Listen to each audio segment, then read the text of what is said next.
petits élargissements. Je vais parler un petit peu des dessins animés, de la télévision rapidement. Je vais parler rapidement du cinéma, du monde du sport, les conséquences de ces choses-là dans nos vies.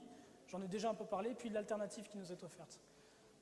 Alors, cet homme-là que vous voyez ici est un franc-maçon.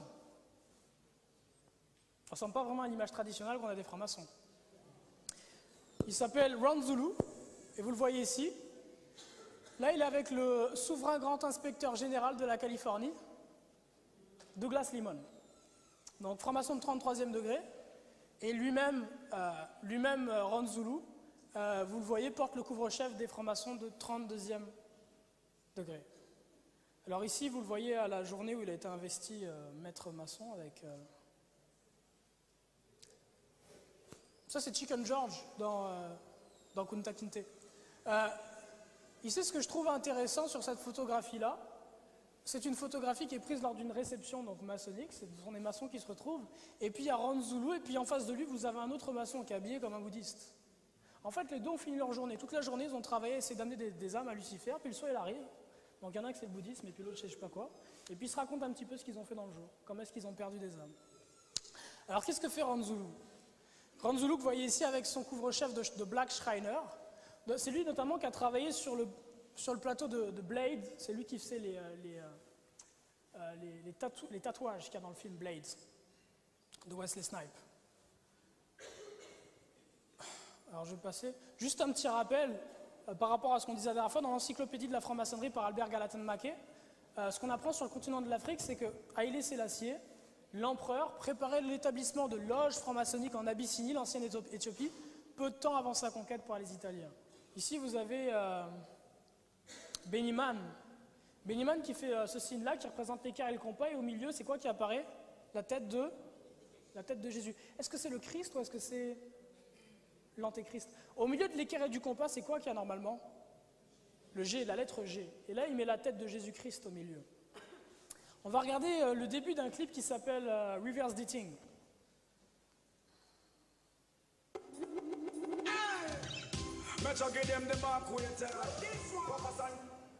Ok, est-ce que vous avez fait attention à ce que Beniman fait au début? Il se tourne, et puis il fait ça. Voilà ce qu'il est en train de pointer. L'aigle à deux têtes, le Dabali Dal Eagle. Le symbole des francs-maçons de 32e et 33e degré. Je suis dans une église qui est antillaise en majorité. La musique des Antilles, c'est le zouk et le compas. Hein. La soca, le raga, le reggae dancehall, toutes ces choses-là. Pour vous donner mon cheminement, moi ça fait 2 ans que je suis baptisé. Ça fait 3 ans et demi que j'ai accepté Jésus dans ma vie. J'ai été baptisé à 2 ans. Donc peu à peu, le Seigneur a commencé un travail dans ma vie, à enlever toutes les mauvaises habitudes que j'avais prises dans ma vie de pécheur et de débauché. Le travail n'est pas fini, il ne sera pas fini tant que Jésus ne sera pas revenu. Là, il y a encore beaucoup de boulot à faire dans ma vie. Mais il a déjà fait pas mal de jobs. Il a changé beaucoup de choses. Ça s'est fait peu à peu. Pour vous donner mon témoignage personnel, quand j'ai commencé à donner ces conférences-là, en 2009, à l'Université du Québec à Montréal, puis à l'Université de Montréal, à l'époque, je parlais du hip-hop et toutes ces choses-là, et j'abordais pas le zouk ou le compas. Je me disais, en fait, ce que je pensais, c'est qu'il y a pas mal de musique zouk et tout ça qui sont débauchées, mais il y en a certaines qui parlent de l'amour entre un homme, puis une femme, puis c'est joli, puis c'est plutôt, si on regarde le Cantique des Cantiques, c'est un peu comme ça, et fait que ça plairait à Dieu, je pense. Mais ce qui s'est passé avec le temps, c'est qu'à chaque fois que j'écoutais du zouk et du compas, déjà j'ai remarqué une chose, c'est que mon esprit n'était pas aux choses de Dieu, il était aux choses charnelles. Je tombais dans une sorte de mélancolie, je pensais à mes ex ou aux femmes, à toutes ces choses-là. Et j'étais incapable de me mettre dans l'étude de la parole de Dieu, incapable de me mettre dans la prière. Et je sentais l'Esprit de Dieu, je ne sais pas s'il y en a quelques-uns d'entre vous qui ont déjà expérimenté ça. Quand vous êtes à l'encontre de la volonté de Dieu, il y a comme une paix intérieure qui vous quitte, un genre de stress qui commence à vous travailler là.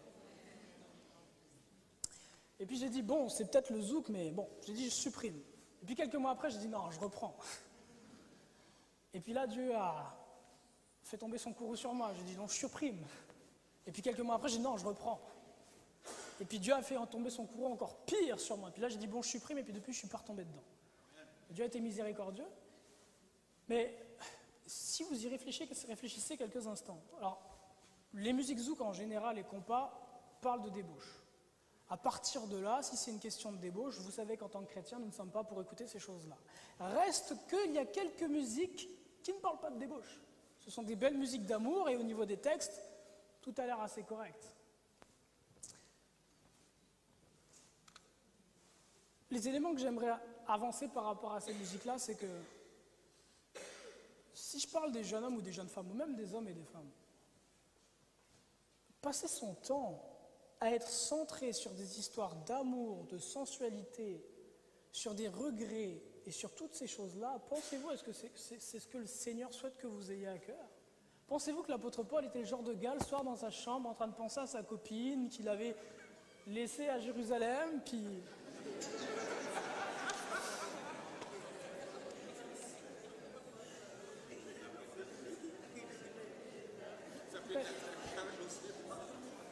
Mais aujourd'hui, écoutez, et quand je le dis, je me regarde aussi rétroactivement du travail que Dieu a fait en moi. Mais aujourd'hui, quand on regarde aux jeunes hommes, des fois on a l'impression que c'est des petites filles. Écoutez ces musiques-là, et puis les hommes de la parole ne sont pas comme ça. Abraham, c'était pas un gars comme ça, c'était un bonhomme, là. L'apôtre Paul dit, soyez des hommes, soyez des hommes. Et même au-delà de ça,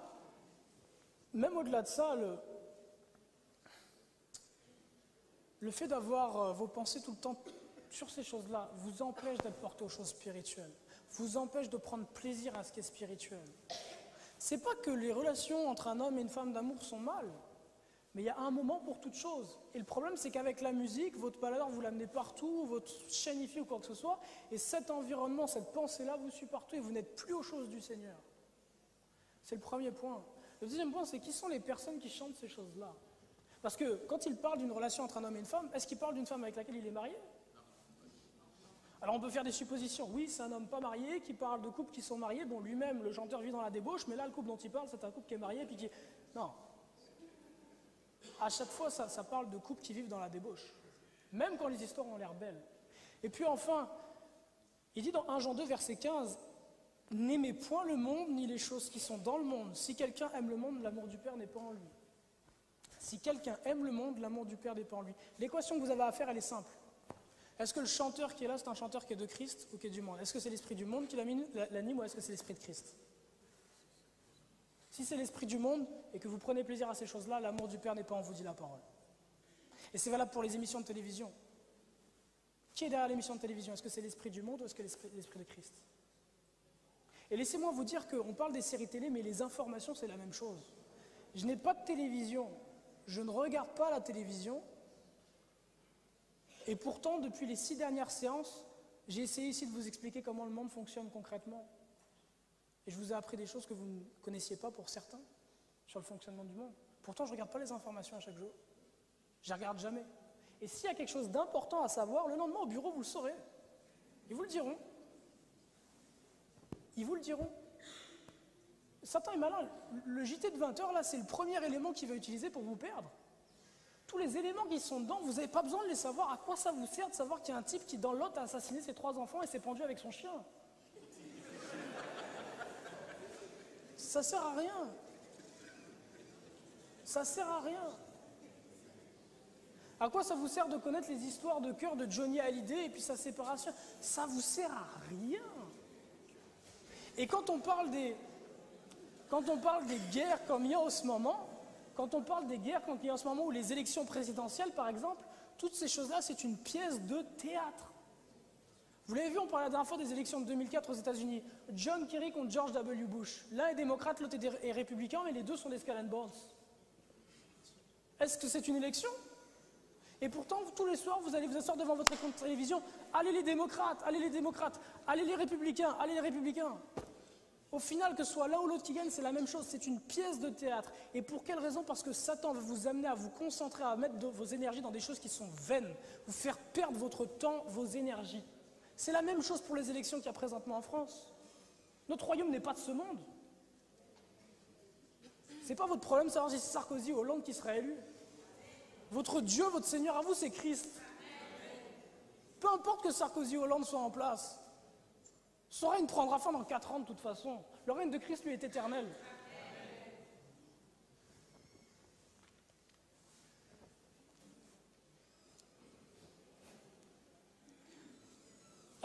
Ce qu'on a vu depuis le début, c'est que les francs-maçons en fait créent des doctrines pour perdre les gens. Ron Zulu, quelle a été la doctrine ou le mouvement de pensée qu'il a créé? En fait, c'est lui qui a travaillé à vulgariser l'utilisation du tatouage dans les communautés afro-américaines. Si vous vous rappelez un petit peu, dans les années 90, le tatouage chez les afro-américains et chez les noirs, c'était pas très très répandu. Ça a commencé fin 90 et dans les années 2000. Mais auparavant, c'était pas quelque chose de très répandu. Ça a commencé avec qui? Dennis Rodman. Vous vous souvenez de Dennis Rodman? Qui était sur les terrains de basket avec ses bras tout tatoués, etc. Qui est-ce qui a tatoué Dennis Rodman et qui tatouait toutes ces stars-là? À l'époque, c'était Ron Zulu qui les tatouait. C'est lui qui tatouait ces stars-là. Ok, si je reviens en arrière. Ici, vous voyez Ron Zulu avec Dennis Rodman. D'ailleurs, Dennis Rodman a vraiment très très mal tourné. Ici, vous voyez avec Janet Jackson. C'est lui qui tatoue aussi Janet Jackson. Ou Mariah Carey. Ou Jennifer Aniston, en tout cas toutes les stars. Dans la Bible, Lévitique 19, verset 28, il est dit « Vous ne ferez point d'incision dans votre chair pour un mort et vous n'imprimerez point de figure sur vous, je suis l'Éternel. » La Bible interdit formellement de se faire des tatouages. C'est interdit par la parole de Dieu. Aleister Crowley lui dit « Fais ce que tu veux, là est la loi. » Alors vous avez le choix, vous pouvez écouter ce que dit Dieu ou ce que dit Aleister Crowley. Laissez-moi vous dire qu'il y en a un seul des deux qui vous offre la vie éternelle. L'autre, il vous emmène droit en enfer. Dieu n'a pas changé, il est le même qu'hier. Il avait les tatouages en abomination hier, il les a encore en abomination aujourd'hui. Il vous a donné un corps qui est parfait, rien ne sert d'y rajouter quoi que ce soit. Vous pouvez choisir de ressembler à ça ou de ressembler à ça. Je ne sais pas ce qui vous semble le mieux là, mais moi personnellement j'ai fait mon choix. Ça, c'est les hommes d'aujourd'hui. Sucrés, sensuels, tout nus.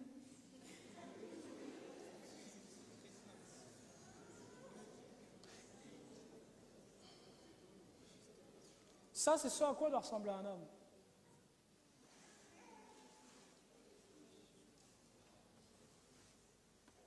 En tant que jeune homme, le focus de nos pensées, ça doit être de rendre gloire à Dieu et de se préparer au ministère et, si Dieu nous y appelle, à être de bons pères de famille. Pas de serrer des copines à droite et à gauche. C'est parti pour vous expliquer que la Horned Hen, ce signe-là, c'est pas un signe qui est nouveau, c'est un signe qui, depuis la nuit des temps, en fait, renvoie en fait au dieu cornu, à Lucifer. Si on va à Babylone, Marduk Baal était associé au dragon Mushkushu, donc le dragon que vous voyez ici, et qu'on symbolisait notamment comme ça. Marduk Baal, c'est le dieu principal en fait du polythéisme babylonien.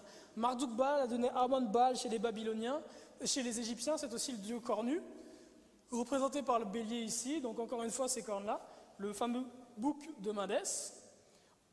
Par rapport au bouc de Médès, c'est quoi le bouc de Médès? Hérodote, le père de l'histoire, nous rapporte que quand il était en Égypte, une chose étonnante arriva dans le dôme médésien, Médès. Un bouc eut publiquement commerce avec une femme et cette aventure fut connue de tout le monde. Donc ce signe-là, en fait, renvoie au bouc de Médès. Le bouc de Médès, c'est en fait chaque année en Égypte, une femme s'accouplait avec un bouc. Et cette pratique-là était aussi adoptée par les Hébreux, par les Juifs. Lorsque les Juifs ont été pris par Dieu en dehors d'Égypte, qui les a fait passer par la mer Rouge et les a amenés dans le désert, il leur a dit désormais, quand vous sacrifiez vos animaux, vous amenez devant le sanctuaire pour les égorger, parce que je ne veux plus que vous alliez derrière les boucs auprès desquels vous vous prostituez. Quand on lit, on pense que c'est spirituel, il y a une dimension spirituelle, mais c'est essentiellement concret. C'est que les Juifs, comme le faisaient les Égyptiens, avaient l'habitude de commettre ces abominations-là. Mais Dieu les a sauvés quand même, pour dire comme la grâce de Dieu est immense. Il les a fait passer, il leur a donné le sang du Christ, le sang de l'agneau, et les a fait passer par la mer Rouge, le baptême, malgré l'immensité de leurs péchés. Mais au final, certains se sont trouvés être infidèles. Et sur les 600 000 qui sont entrés dans le désert, 599 998 sont morts et 2 seulement sont entrés en Canaan. Dieu ne rigole pas. 2 sur 600 000 hommes. Amon Zeus aussi, en Inde, Vishnu, le dieu principal du polythéisme hindou, c'est aussi ce signe-là qu'il symbolise. À Rome, Jupiter. Et puis aujourd'hui, dans la culture hip-hop, et dans la culture, donc c'est la même chose. Fait que je passe là-dessus, rapidement. C'est des photographies de plein de personnes qui font ça, mais c'est pas... Ah, peut-être que je peux m'arrêter là-dessus. Ah. Ici, là, c'est intéressant ici, parce que sur cette page du magazine Vogue, vous avez ici Michelle Obama. Et Michelle Obama, ici, vous le voyez, fait discrètement la hornet hand. Et juste à côté, vous avez marqué quoi ici? Super power, super pouvoir. Ce qu'on lisait tout à l'heure, c'est qu'il nous était dit que la hornet head avait pour but d'amener le pouvoir de Satan à se manifester sur la terre, donc le pouvoir de Satan. Et vous regardez ça, inconsciemment, ça fait le lien, votre cerveau inconsciemment fait le lien entre le signe qu'elle fait de la main et le mot super pouvoir qui est marqué.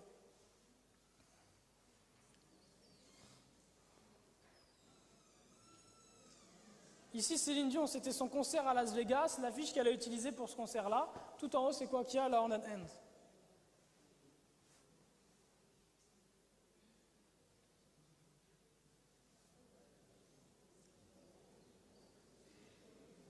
Regardez Africa Bambaataa, ça c'est un des logos de la Zulu Nation.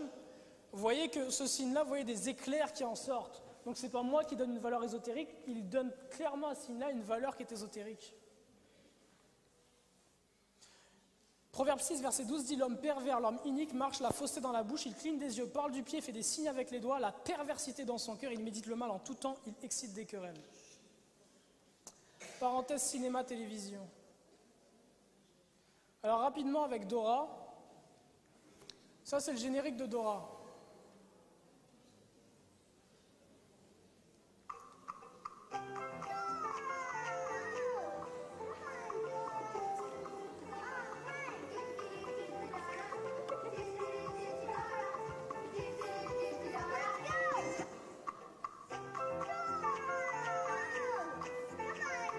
Alors ça c'était à l'endroit. Donc Nickelodeon, chaîne du groupe Viacom, comme on disait tout à l'heure. À l'endroit, c'est ça. Maintenant, si je passe à l'envers, voilà ce que ça donne et je vous donnerai une petite anecdote juste après. Help me, Dora.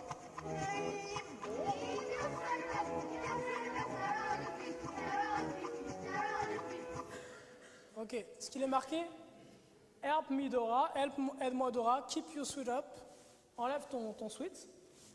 Turn off your tee, déchire ton t-shirt. Ok, ça c'est à l'envers. Il y a un Australien qui a émis la théorie selon laquelle, de la même façon que la vision, vous savez que la vision, la vue se fait par un processus d'envers en droit. Ça vient à l'endroit, ça passe à l'envers et puis après c'est remis à l'endroit.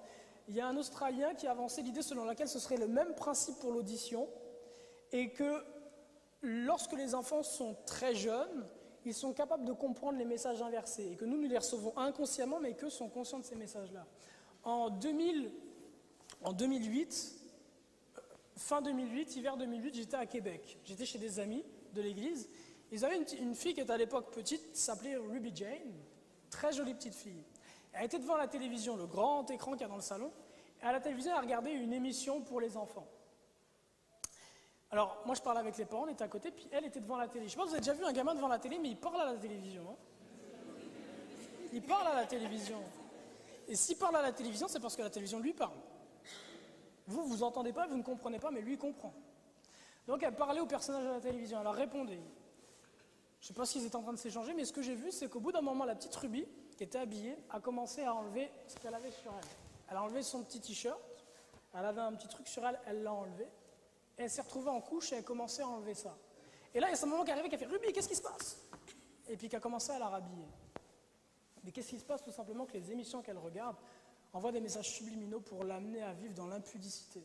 Et si on la fait tomber dans l'impudicité, qu'elle n'a plus de notion de la pudeur, alors on pourra facilement la faire tomber dans la fornication et la débauche. Et lorsqu'on a réussi à vous faire tomber dans la fornication, Satan a presque gagné toute la job. À partir l'élément, le péché principal qui va être utilisé par l'ennemi pour vous envoyer en enfer, c'est la fornication.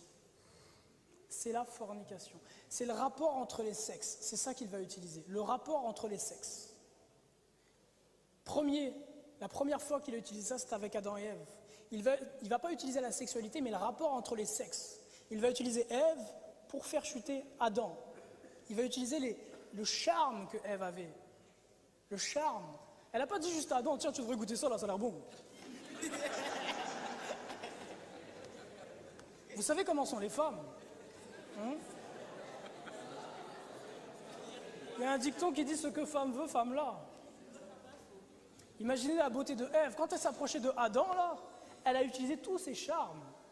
Et qui a manipulé? Satan. Donc Satan a utilisé Ève pour faire chuter Adam. Peu à peu, qu'est-ce que Satan va faire? Il va utiliser les filles de l'homme pour faire tomber les fils de Dieu, en les amenant là encore dans la fornication. Dans le désert d'Israël, lorsque Balak convoque Balaam et dit à Balaam, Balaam, maudis-moi ce peuple d'Israël, Balaam lui répond, je ne peux pas, ils n'ont rien fait de mal, ils n'ont pas de péché, je ne peux pas les maudire. Donc Balaam les bénit. Et Balaam dit à Balak, écoute Balak, si tu veux qu'ils soient maudits, envoie les femmes de ton peuple vers eux et fais-les tomber dans la fornication. Et Balak va envoyer les femmes de son peuple vers les Israéliens et va les faire tomber dans la fornication, dans le culte de Baal Péor. Baal Péor, Baal c'est Seigneur, Péor c'est orifice, le dieu des orifices. Donc, le peuple d'Israël, les hommes d'Israël vont tomber dans la fornication et il est dit que la plaie est passée par leur camp et je ne sais plus combien de dizaines de milliers sont morts exactement. À chaque fois, c'est ce que Satan va utiliser. Pensez à l'homme le plus sage qui ait jamais existé, Salomon. Salomon, il n'y a jamais eu un homme aussi sage et intelligent sur cette terre-là. Et il va finir sa vie en construisant des autels à Moloch et en faisant passer des enfants par le feu. Le culte de Moloch, c'était de sacrifier des enfants au feu. Et qu'est-ce qu'il a fait tomber là-dedans? Satan utilisait les femmes, là encore. Le rapport entre les sexes.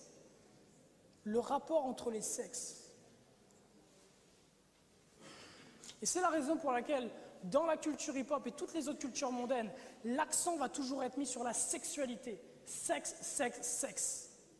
Parce que l'apôtre Paul le dit, le péché c'est grave, mais quiconque pêche, pêche contre son propre corps.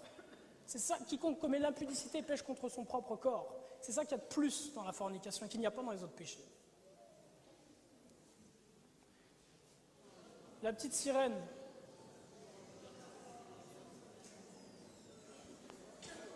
C'est un phallus ici qui est représenté, qui est le centre de l'image. Mais sans aller jusque-là, ce petit dessin animé de Walt Disney, ça parle de quoi? D'une femme avec une queue de poisson. C'est de la mythologie grecque. Les personnages principaux, c'est quoi? C'est une sorcière et un dieu païen, Zeus. Savez-vous que dans la Bible, il est dit « Je ne veux même pas entendre le nom de ces dieux païens dans vos bouches ». Dieu dit qu'il ne veut même pas entendre le nom des divinités païennes dans nos bouches, dans la loi, dans la Torah. Pensez-vous qu'il prend plaisir à ce genre de film? Il a en abomination les sorcières, dit la parole de Dieu. Et nous mettons nos enfants devant ces films de Walt Disney. Reconsidérez le caractère de Dieu. Cessez de le représenter à travers votre pensée, car la pensée de l'homme et le cœur de l'homme est tortueux par-dessus toute chose. Mais représentez-vous Dieu d'après ce que dit sa parole, d'après ce que dit sa parole qu'il est, et non d'après de ce que vous pensez qu'il est.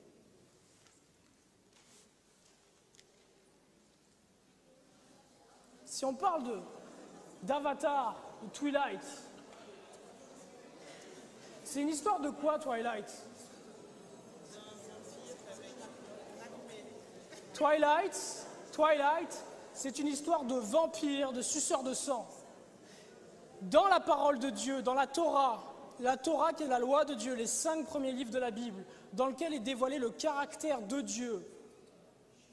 Quand il est dit que Christ a été la parole faite chair, Christ est la Torah faite chair. Dans la Torah, le commandement en hébreu mitzvot ou mitzvah le plus répété dans la Torah, c'est l'interdiction de consommer du sang. C'est celui qui est le plus répété du début jusqu'à la fin. Dieu a ça en abomination. Je ne suis pas là pour vous expliquer pourquoi, on pourrait faire une étude dessus. Mais il a ça en abomination. Pensez-vous qu'il prend plaisir? Pensez-vous que lorsque vous êtes assis devant ce film-là, Jésus est à côté de vous? Pourtant, il a dit, voici, je suis avec vous jusqu'à la fin. Mais c'est certain qu'à ces moments-là, il n'est pas là avec vous. Le Saint-Esprit n'est pas avec vous. Vous attristez l'Esprit de Dieu. C'est la même chose pour Avatar. Histoire de chaman, de tout un tas de choses qui sont abominables, de magie. Je vous le disais la dernière fois, si Harry Potter avait vécu au temps de Moïse, il aurait été lapidé. Et c'est la vérité. S'il avait vécu au temps de Moïse, présentement, Dieu appelle un tel homme comme Harry Potter à la repentance. Et si un tel homme ne se repent pas, ce que Dieu dit, c'est qu'il finira dans le lac de feu, là où les vers ne prennent point fin, et sera tourmenté jour et nuit au siècle des siècles, dit la parole de Dieu.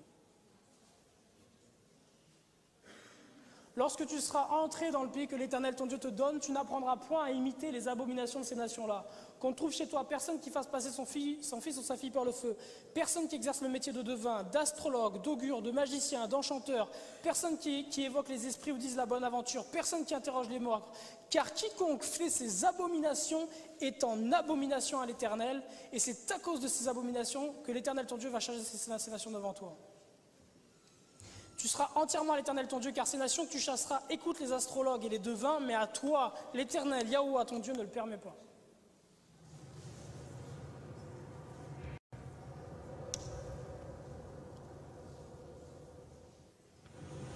How are so many of Hollywood's most famous actors and actresses able to be so amazingly effective and convincing in their performances? Comment est-ce qu'il est possible que tant d'acteurs hollywoodiens soient si convaincants dans leurs performances? Guy was so electrifying that it came through the television. Cet homme était tellement électrifié qu'il est passé à travers la télévision pour dire que sa performance était énorme. Is it that they can move us to laughter, tears, or anger at the Comment se fait-il qu'ils arrivent à nous faire ressentir des larmes, à nous amener à être en colère ou peinés? Comment est-ce qu'ils peuvent nous amener à de tels sentiments? drop of a hat? Are they truly gifted with natural talent as men? Est-ce qu'ils ont des dons de talent naturel comme beaucoup le suggèrent? Many suggest. You see this and you're dazzled by their talent. Do they possess a creative streak of genius that is unknown to most men? Est-ce qu'ils possèdent un génie créateur qui est inconnu à la plupart des hommes? Or unknown to most men, are they in fact possessed? Ou bien, est-ce que la plupart des hommes ne savent pas qu'ils sont en réalité possédés? Is it possible that these actors and actresses are possessed by demonic spirits who have a specific agenda to fulfill? Oscar Est-ce qu'il est possible que ces acteurs et ces actrices soient possédés par un esprit qui a un agenda particulier à accomplir? Award-winning actor Denzel Washington told 60 Minutes exactly how he brings forth his best performances. Demandons à l'acteur Denzel Washington dans 60 minutes comment est-ce qu'il a réussi sa meilleure performance. Basically, what I did was got on my knees and sort of communicated with the spirits. De manière très simple, ce que j'ai fait, c'est que je me suis mis à genoux et j'ai communiqué avec les esprits. And when I came out, I was in charge. Et quand je suis sorti, j'étais en chef, j'étais en mesure de faire cette scène-là. I was in charge. Powerful scene. I couldn't have acted that. C'était une scène puissante, j'aurais jamais pu moi-même l'écrire. I couldn't have written that down and made a decision to play that. J'aurais pas pu l'écrire et puis prendre la décision de jouer comme ça. Nope, you are. Hell if I am. Yeah, Jesus freak. Yeah, Jesus freak. The one-woman entertainment empire known as Oprah has strong affiliations with the demonic realm. The most familiar face on television says, You can not only use your body and physical self. This is how I see acting. I ask my body to be the carrier for the spirits of those who have come before me in a way that is most meaningful to the character. Je demande à mon corps de devenir le véhicule pour les esprits de ceux qui ont vécu avant moi. In a way that is dans une façon qui sera la plus significative possible pour représenter le personnage. Just become the vehicle for that character. Je souhaite devenir le véhicule pour ce personnage.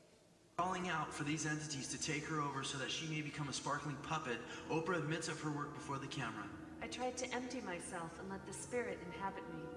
Donc j'essaie de me vider de moi-même et laisser l'esprit prendre possession de moi. C.S. Lewis disait ceci: la route la plus sûre vers l'enfer est celle qui est graduelle, la pente peu prononcée, douce sous le pied, sans virage serré, sans borne kilométrique, sans panneau de direction. La route vers l'enfer est la pente douce, des compromis continus et répétés, jusqu'au temps où vous faites des choses que vous n'auriez jamais pensé faire. Et comment est-ce qu'on fait pour vous amener là, sur cette route-là? Il faut que chaque jour, la dose de péché que vous êtes capable de tolérer augmente un petit peu plus. Pas beaucoup plus, un tout petit peu plus. De sorte à ce que la différence soit insensible. Mais au bout d'une vingtaine d'années, si vous regardez en arrière, vous constatez que ce que vous ne tolériez pas et vous auriez pleuré en le voyant il y a 20 ans, aujourd'hui, ça vous fait rire. Moi, je me souviens, j'ai grandi, j'ai eu la chance jusqu'à l'âge de 6-7 ans à peu près, de grandir dans un foyer chrétien. Mes parents, par la suite, ont abandonné la foi. Mais jusqu'à l'âge de 6-7 ans, j'ai eu la chance de grandir dans un foyer chrétien. Tout n'était pas parfait, mais il y avait au moins Christ qui était là. Et s'il y avait une bonne chose que mes parents ont choisi de faire, c'est qu'il n'y avait pas de télévision chez nous. Il n'y avait pas de télévision. À partir du moment où ils ont abandonné Christ, on a commencé à voir la télévision à la maison. Je me souviens au début, lorsqu'on regardait la télévision et que 2 personnes s'embrassaient à l'écran, j'étais gêné, je tournais ma tête. Mon père prenait la télécommande et il essayait de changer de chaîne. Aujourd'hui, je rentre chez moi en vacances, visiter ma famille, et je les vois assis devant des émissions de télévision qui passent sur TF1 à 20h et que tous les Français regardent. Où un homme et une femme s'aiment, c'est une belle histoire d'amour, puis à un moment, ils sont tous les deux dans un lit en train de coucher ensemble. Alors, vous ne voyez pas les sexes, là, on voit juste leurs fesses, puis leurs seins, puis... Et puis c'est normal, ça ne dérange personne. Mais il y a juste une quinzaine d'années, on n'aurait pas été capable de tenir devant ça. J'étais pas capable de tenir et le reste de ma famille n'était pas capable. Et graduellement, doucement, chaque jour un peu plus, chaque jour un peu plus.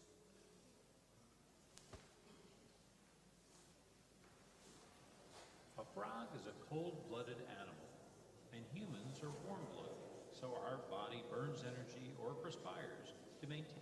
Alors ici, l'homme explique qu'un crapaud, une grenouille, frog, grenouille, est un animal à sang froid. Okay. Ce qui signifie, nous sommes à sang chaud. Donc notre température ne s'adapte pas à l'environnement. Notre corps régule la température de sorte à ce qu'on garde toujours à peu près la même température intérieure. Je crois que c'est 37, quelque chose comme ça. Une grenouille. Une grenouille, c'est un animal à sang froid. Donc sa température intérieure s'adapte à la température extérieure. C'est ce qu'il explique. The same 98.6 degrees. The cold-blooded frog's body temperature goes up and down with the temperature of its surroundings. Although frogs love water, when I hold it over this pot of boiling water, this frog is very uncomfortable and climbs to get away from it. Donc, même si les grenouilles aiment l'eau, quand j'approche une grenouille d'eau bouillante, elle n'est pas à l'aise, elle veut partir. Parce que l'eau est à une température différente de son corps, elle sent que si elle s'approche, elle va se brûler. Maintenant, voilà ce qu'il va faire. Il va mettre la grenouille dans une bassine d'eau tiède qui correspond à la température du corps de la grenouille. Donc la grenouille va être à l'aise dedans. Il va allumer le feu. Il va mettre le feu tout doux. The water in this pot is room temperature, 69.4 degrees. So he's comfortable when I put him in. If I turn the burner on low flame, his body temperature will adjust and slowly he will heat up with the water. Donc si je mets le feu et que j'augmente doucement, la température de son corps va s'ajuster par rapport à la température du milieu aquatique dans lequel il est, donc de l'eau. The water temperature has risen to 80 degrees and the frog is the same temperature and still comfortable. If I turn up the burner slowly again, he won't notice because he'll continue to change to be the same as his surroundings. When we started, I held the frog over the first pot of boiling water. He was uncomfortable and he tried to get away from the heat. But now, because we're raising the temperature slowly, he doesn't recognize the danger he's in. He just keeps going along with the changes in his surroundings. Eventually, we can turn up the burner to a deadly boil. He will just keep trying to adjust with it. By the time he realizes it's cold, it's too late.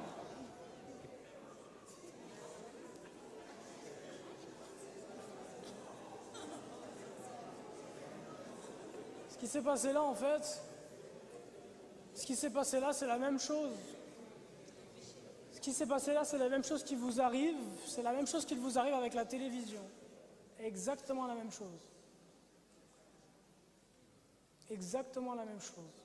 C'est qu'à chaque jour, vous tolérez davantage et davantage et davantage. Juste au JT de 20h. Aujourd'hui, vous voyez des choses au JT de 20h que jamais vous n'auriez accepté de voir il y a 10 ans. Jamais. de montrer des cadavres au JT, de montrer des hommes qui ont pris des balles. Il y a 10 ans, on ne le montrait pas et vous n'auriez pas accepté de le voir. Aujourd'hui, on vous montre toutes ces choses-là. Ce qui se passe dans les émissions de télévision. Toutes les émissions de télévision, je ne sais pas s'il y en a qui regardent CSI New York, mais toute la trame est construite autour de quoi? De la mort. Il y a un tel qui a assassiné telle personne en le pendant par les pieds, en l'éventrant, et un homme et une femme flic vont essayer de découvrir ce qui s'est passé, puis en même temps, comme ils sont un peu désespérés, ils couchent ensemble pendant l'émission avant de trouver quel est le meurtrier. Écoutez, je me souviens des émissions de télévision qu'il y avait il y a une quinzaine d'années, et qui déjà étaient mauvaises, Le Cosby Show, qui déjà avait plein de choses mauvaises en lui. Mais c'était quoi l'intrigue du Cosby Show?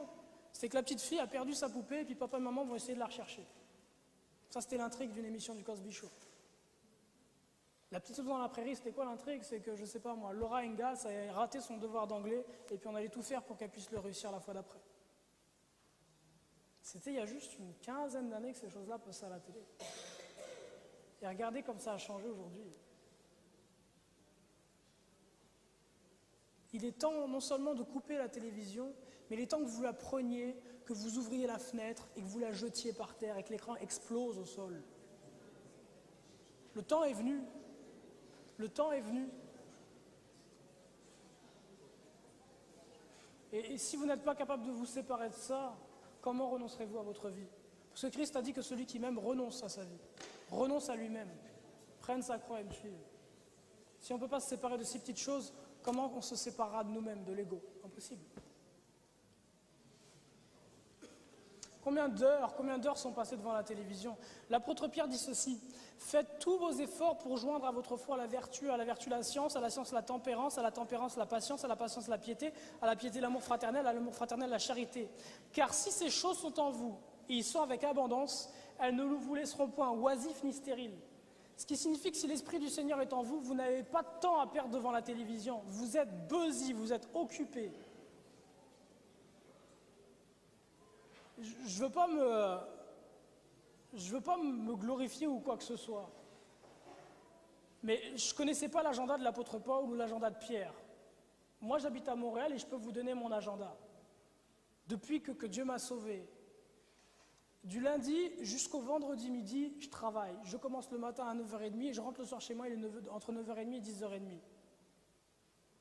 Quand le vendredi, je sors du travail, si j'ai un peu de temps avant l'étude biblique que je donne au groupe de jeunes le vendredi soir, je vais dans les rues de Montréal et je prêche le message de l'Évangile.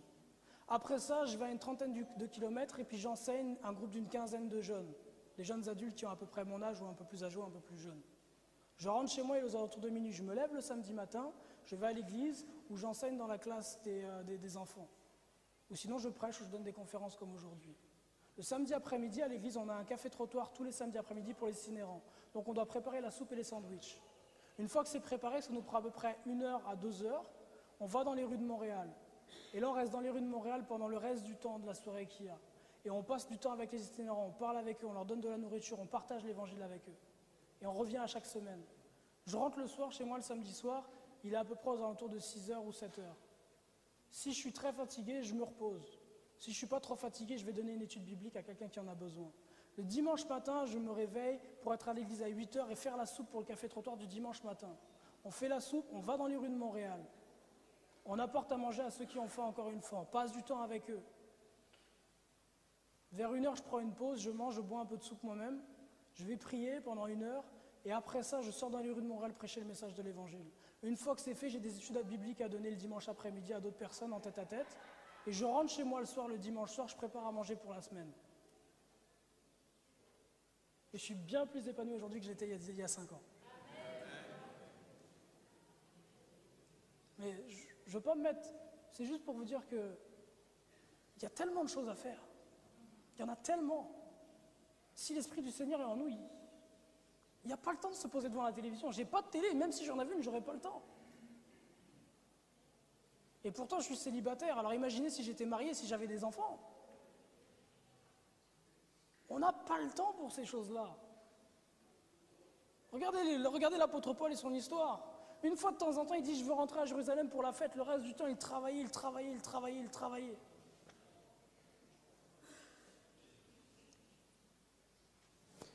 Et je finis avec la parenthèse sport. Didier Drogba, vous savez que Didier Drogba est d'origine ivoirienne, mais quand il marque des buts, c'est les Sénégalais qui applaudissent. Pour quelle raison? Parce que tout le monde sait en Afrique de l'Ouest que la raison pour laquelle Didier Drogba a du succès, pas seulement lui, mais le reste des joueurs dans le football, c'est parce qu'il est venu consulter les marabouts à Dakar. Puis là, dans cette interview qu'il donne à Xibar.net, c'est ce dont il est question. Lors de votre dernière visite au Sénégal, vous avez rendu visite à Serigne Mansour Sy à Tivaouane. Est-ce que vous l'avez renouvelé pour cette fois-ci? Je pense que la coutume au Sénégal est de tout faire pour recevoir des bénédictions des hauts personnages maraboutiques, donc je ne peux pas venir au Sénégal sans aller chercher des bénédictions. J'ai reçu sa bénédiction, c'est aussi simple que cela. Qu'est-ce que vous entendez par le mot bénédiction? Qui vous a mis en relation avec le marabout? C'est encore du domaine privé, comme je vous le disais tantôt. Peu importe finalement la personne qui nous a mis en rapport, je pense que c'est le bon sentiment, la manière et l'envie que cette personne a eue de me faire partager ces moments-là, de me faire profiter de ces bonnes choses-là qu'il faut retenir. En parlant toujours de bénédiction, les Sénégalais se sont un peu réapproprié votre réussite à Chelsea cette saison et disent que c'est à cause du marabout que vous marquez autant des buts chez les Blues, etc., etc. Si on va regarder José Mourinho, qui est, je pense, entraîneur à Chelsea. Ok. Sur un article du Monde.fr, le 18 juillet 2010, voilà ce qu'on apprenait à propos de José Mourinho. Et si c'était ça le secret de José Mourinho, l'entraîneur portugais de 47 ans au palmarès déjà copieusement garni, 2 Ligues des Champions, une Coupe UEFA et 6 championnats, un marabout kényan a raconté dimanche à l'agence France Presse avoir reçu la visite du prestigieux technicien passé cet été de l'Inter de Milan au Real Madrid qui cherchait de l'aide pour réussir dans son nouveau club. En vacances au Kenya avec sa famille début juillet, Mourinho est venu rencontrer 4 marabouts dans la région d'Ukunda, sur la côte sud du pays. Nous l'avons rencontré à travers un intermédiaire dans un lieu secret à rencontrer Mzi Maktoub, un homme médecine réputé qui tient aussi un rôle de consultant auprès de nombreux politiciens et responsables du monde du football dans la région. Il nous a demandé de l'aider à réussir dans son nouveau boulot. Mourinho a dit qu'il entamait une mission difficile au Real Madrid et qu'il voulait gagner le respect des gens avec lesquels il travaillait, a précisé M. Maktoub, pour qui cette démarche était tout à fait naturelle. Et là, je vous donne 2 exemples, mais c'est valable pour tous les autres. J'ai un ami à Montréal qui travaille beaucoup dans le ministère, qui s'appelle William, et qui, avant d'accepter Christ et d'être dans le ministère, jouait au foot beaucoup et voulait devenir joueur professionnel. Et son grand frère est en Europe, il joue dans les équipes professionnelles. Et il m'explique comment ça se passe, même au niveau du foot amateur en Afrique de l'Ouest. Avant de commencer le match, on pose la magie et les esprits. Il y a un membre de l'équipe qui doit porter la magie de l'équipe, qui doit porter les esprits de l'équipe. Et c'est ce membre-là qui va marquer. Et le fait de porter les esprits, c'est si lourd que ça peut, si jamais les défaillants ou quoi que ce soit, il peut y avoir de gros problèmes qui en ressortent. Et William m'expliquait que son grand frère est dans les clubs ici en Europe, et c'est la même chose dans les clubs en Europe. Courte vidéo.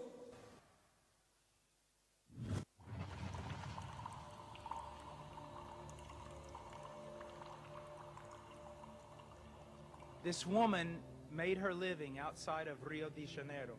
She was very poor, dirt floor house, and her greatest fear was that she had a beautiful, beautiful daughter.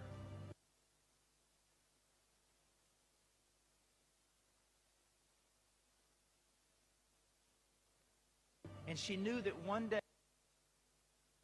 day her daughter would leave that house and go to Rio de Janeiro to try to make a better life. And she knew what would happen to her daughter if she went there. One day the woman came home and her daughter was gone. There was a note on the table that said, "I've gone to Rio to find a life." The mother knew what would happen. She took all the money that she had, she bought a bus ticket to Rio de Janeiro, and then she went into a little photo shop, a photo booth, and she spent a great deal of her money, the mother did, just making pictures of herself. And then the mother went to Rio de Janeiro and spent months there. She looked in every hotel, every restaurant, every movie house, all the discotheques, everywhere she looked. And everywhere she went, she left a picture of her face. Finally, she ran out of money and she went home. One night, her daughter was coming down the stairs of a hotel, and she was with a man. She had become a prostitute. She looked like she had aged 15 years. And as she's coming down the stairs, she feels like she's going to die. But she looks over in the mirror, She sees how she's aged, and then something catches her eye. She sees a picture of her mother. She grabs it. She can't believe it. And she turns it over. And on the back, she read this: I do not care what you have become. And I do not care what you have done. Please come home. I know all about the sovereignty of God, about the great confessions, and I embrace them all. I know about election and predestination and all those things I believe. But at the same time, when I look in the New Testament, this is what I hear God saying: I don't care what you've become. And I don't care what you've done. My Son has paid for it all on the cross. Now come home. Some of you young people out here, you are going to ruin your life. Some of you adults bear scars that will never be removed because of the sin in your life. And some of you, the only thing you've ever seen of Christianity is a dead religion. But I serve a living God who has sent us a living Savior. And He calls all men to turn from their sin and come back to Him. And those who come to Him, He will not cast out. Trust in Christ. He is such a Savior. He's mighty to save. Don't let anything stand between you and coming to know Him. One of the saddest things I ever have to do is preach. Preach about the love of God. It is so sad because no matter how hard you try to preach, you cannot describe the love of God for sinful men. God is love. And He has provided a Savior. And if you don't come to Him, the fault will be yours.